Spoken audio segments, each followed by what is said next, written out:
Hey, good evening, Neverwinter. This is Gus, and I'm going to show you the chicken build I made.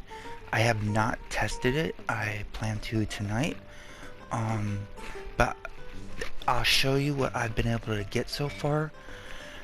The thing about the chicken that most people don't realize at the very end game stages is that the chicken doesn't do your damage. The chicken helps your damage. So your main tune is still your main damage dealer. So the question is can you summon a chicken, and will the damage that the chicken does do more than the damage that you're losing on your own character by summoning the chicken? Because you'll lose a lot of stats when you summon a striking companion. Here's my stats right now. As you can see, 95, 79k defense, 92, 91 accuracy, 140k combat advantage, 540k hit points. But let's just say I put on, what's one? I guess most people are using the bullet pup, maybe? Okay. Your stats are much higher. 96k, 98k, you gain 14,000 combat advantage, hit points go up 40k. So it's a difficult balance doing a chicken build and not losing your own personal damage. I did make some do a couple things to lower my damage. For example, instead of using scavenger hide, I'm using the devil forged hide, and I'll get to why in a moment. I'm also using 2 tit for tat rings. I don't think there's another way to get that much combat advantage and still cap all your stats and have a decent amount of power. So I could be using another ring that gives 3% damage somewhere else, or 2.5% from the Shadow Stalker if you're within 25 feet or not. So I'm sacrificing power there, and I'm sacrificing power here, and I'm just sacrificing power in general, because when you have a striking companion summoned, you lose some damage. I think it's 7 or 8k. Don't quote me on that, please. Okay, now to get with the build. As you can see, my hit points are at 538. With the VIP bonus, I'll be about 550, which is great. It gives you, if you're really good and you're in a really good group, you can run 500. I don't think I'm that good yet, and I don't want to die, so I give myself a little bit room for error. Consumables while we're here. I do have the sorbet, the guild food, the wildstorm elixir, and the superior flask of potency being used, as well as the forger's box, which is giving me increased crit strike, but that's irrelevant because I cap crit anyways. Well, it will be there, yeah, even without that crit bonus. Okay, combat advantage is right at the cap. Accuracy is right at the cap. Crit strike is right at the cap. Arm pen is over, but that's done purposefully. I'm at 181 power and 79k defense. Now here's the deal. Most groups I run with, somebody uses a manticore. And if you don't know what the manticore does, I'll show you. It's arguably the best equip bonus in the game for a summoned for a mount, because it gives everybody in the group 7500 power and 7500 defense, including yourself. So that's 10 people at 7500 power. That's 75,000 power for the group and 75,000 defense for the group. That's 150,000 stats for the group. It's amazing. If you're DPS and using it, you're probably going to run full support, because you're going to lose 60k hit points from not running the amount that has 60k hit points. So this build, in order to reach defensive caps, I have to have the 75 from there, and I'm still short about 3,000. Well, that's where this armor comes in. The Devil Forge Hide gives 1,000 defense for each player in your group. So when you're in a group, I think you get 4,000 or 5,000, which is plenty. I've been trying to look for a place where I can trim a little bit of defense so I can get right to the cap and gain more power, but I haven't been able to find it yet. So it's not a complete wash using this over the scavenger, because you do get more hit points, you do get more power, you do get more arm pen. So you are losing the potential. Well, with HRs, it's pretty much 100% uptime from the 10% power. But when I use this scavenger, I can't figure out a viable way to make this build without sacrificing a ton of hit points. And I need those hit points. But when the new event comes out and we can get the overloads, I will definitely be going to scavenger, and I'll be replacing the books and putting on the orb, which will get that defense I need, and then I'll use a power hit point artifact right there. But for now, because I don't have the overloads, because I got all Rage of Flame powers, I'm using the hit point, the flayed, and the frozen. This build is great because you can run any oh yeah, that's why I'm a little bit over on defense. If I take off the defender's banner and put on, let's say, the Vanguard's banner, where you don't get defense, I'll be right at cap, as you can see, with the shirt bonus or the chest bonus, as well as the manticore. So that's why it's a little bit over with the defenders. The defender is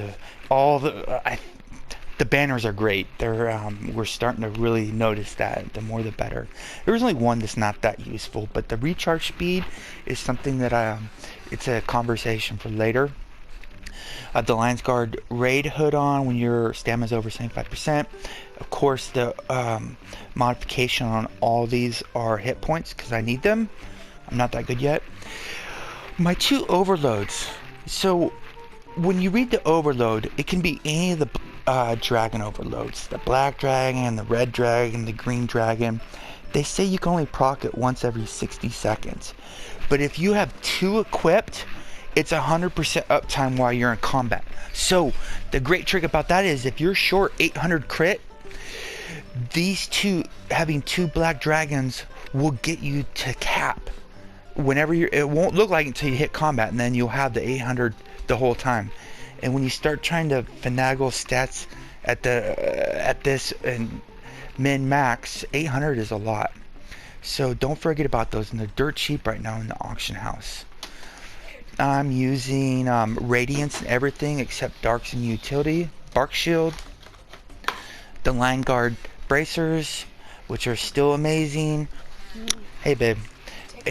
I'm using the Vorpal, but I will switch to Fade a lot in Zerial if the group needs it, because that 10% damage mitigation is great, and you can proc it once every 30 seconds, and as an HR you can do it easily every 30 seconds because our daily only costs 25%. Well, one of our dailies does. I have the and then I have the aim shot 10%, which is pretty standard. I'm also using the 10% and the crit strike. I'm using rusted iron leggings. I will change that if the healing needs it, but generally if we're dying, it's not because of the healers in Zerial, unless it's a training group. I used the two books. There's 4 of them, but I used the 2 journals with the hit points. This is the third power damage we're losing. We normally, as an HR, we're running the music box set, but I can't cap the stats with it because I need the accuracy. So I went with the Wyvern coated knife set, which when you inspect it is a really good bonus, especially probably for of any class. The HRs can rock this. What it does is when you have 3, it creates a rune on the ground for 5 seconds and gives everybody 5,000 power, 5k arm pen, big deal about the arm pen, and 5% outgoing damage for 5 seconds. Well, we use this often, and during an artifact phase, it's not it just helps the group. So now is the group damage gonna in its totality gonna offset the bonus, the damage that you would get from having the music box set, I don't know. Maybe, maybe not, but in a good group and everybody's tight together right behind the boss, I would imagine so. But I couldn't use the music box and still get the kind of power I was looking at. Again, 2 tit for tat rings, and I believe I have combat advantage on everything. If not, I'll go to the stamina regen because I'm at cap, so I don't need any more crit.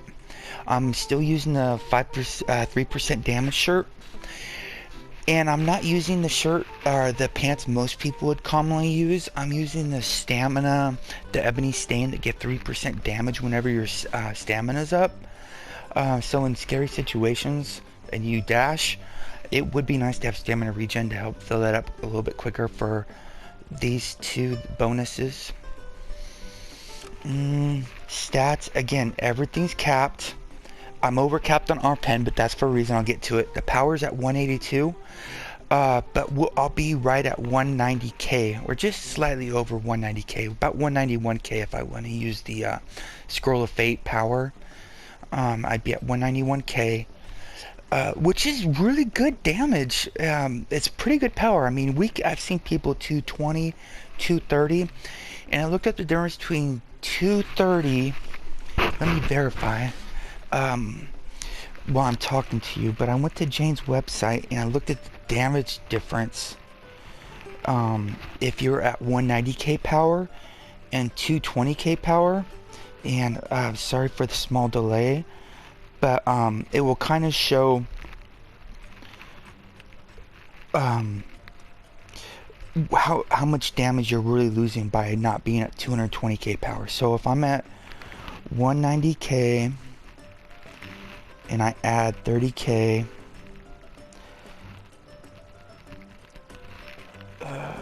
that can't be right because it's, oh, there's that one. It's a 10% damage increase, 10.345. So the question is, does the chicken do more than that 10.35% damage you're losing from power? Does it, the damage you're losing from your second ring, the damage you're losing from the music box, and the damage you're losing from the scavenger hide? My assumption is yes, especially in phase 3 and phase 4, where you're not attacking a lot because you're going to runes or you're running away from the donuts. The chicken is constantly attacking for you, so I believe it makes up for that damage. Again, I don't have ACT, so I can't verify, but I'm pretty sure it does. Just off my previous runs with the chicken. Powers, your aim strike will be the only one you really ever use. You can go with rapid shot if you want, but I have careful attack, and I'll try to sneak it in for the small amount of dot damage. The normal 3 encounters, hindering, steel breeze, and then long striders. But if you want to help the group out, you're going to go commanding, if you especially have 2 HRs. But if you're trying to go full DPS and do the most amount of damage you can, you'd want to use long striders. The only daily you're going to use is disruptive shot, Seeker's Vengeance, and Crushing Roots. Now, I trust the previous builds that Biting Snares is better than Predator, but Predator supposedly got fixed and it affects all attacks. So I gotta verify that. Plus, in Tom, when you do roots, it carries over when Tom phases. But in Zerial, as soon as she phases, the damage stops. So I don't know if we need 9 seconds for our roots to go. 6 might be fine, so this might be a better. If you know, please comment below. Boons, I'm using the normal one. I got the Revive Sickness, Crit Severity, and Health. Companions, okay, the chicken, of course. The more summon companions you have, the armor break will benefit the group more because it lowers the enemy's defense, which makes up for the shortage of arm pin that we need. And I believe companions don't need 90k to cap to be 100% effective. I don't know, but it's good as far as I know. So I have that whenever I'm running a summon companion. You know, if I'm the only one, I'll go to potent precision. Now, gold leaf for the combat advantage. Gold talisman for arm pen, because that arm pen, yes, it gives your main tune arm pen, but it gives your companion arm pen, which makes them do more damage. And then I got the crit strike and accuracy. I would put another arm pen there, but I had to sacrifice way too much power, and I don't know which is better. I have 6 Indomitables on, which is kind of, that's why I thought this build might be important to share, because 190k power with 6 Indomitables is pretty significant, I believe. The companion bonuses, the Deep Crow, but if the group's running it, I will go, of course, use the Raptors, because I'll get an extra 2k power, so I'll go from 191 to 193. I have not figured out how to get cap defense not using slime, the Battery for the damage, Crystal Golem. Now, if I don't need the hit points, well, actually I might not, and the group is using Raptor, I would use Raptor and Baby Deep Crow, and I'd be at 200k power, but my hit points, 523, they'll be about 535 with the VIP bonus. I might run with that. So that power is very significant. I don't know why it didn't just add it. Oh yeah, because I'm not in a group. So that'd bring it to 190 plus this bonus from the Runeclad Manticore. Oh, another trick about the Manticore, you can get the legendary version, or you can get the epic version. I don't think I have any for sale, but if I do, it's not a sales gimmick. If you upgrade the purple version, epic to legendary, it still keeps that same equip bonus. So it's much cheaper than buying a legendary. Going back to companions, Compy is great. Battery, so it doesn't look sexy on your stats, but that 4% is very good. I don't think 10k power is better than 4% damage, but I might be wrong. It's always been a go-to. Here's the stats on the chicken. He's at 31k arm pen. I would like to be at 45k arm pen. And the accuracy is a little bit high because of the Ivory Grown Talisman, which is good because accuracy prevents deflex, which makes the chicken do more. I think that's it for that. And then the mounts, you're going to want to go with the 60k, Tunnel Vision. If you don't know, Tunnel Vision is amazing at 100% bolster, but if not, you can use any debuff the group needs, preferably Bat Swarm, because you can, especially if you're a little bit squishy, you know that you can cast that mitigation if nobody else is, and help prevent you and the group's death. Again, I want to reiterate, defense will be capped if the group has a manticore. If they don't have a manticore, you're going to have to adjust accordingly. Probably just go back to normal DPS build. And you will use the Devil Forge Hide for the additional hit point defense. Okay, thanks for watching and stay classy, Neverwinter.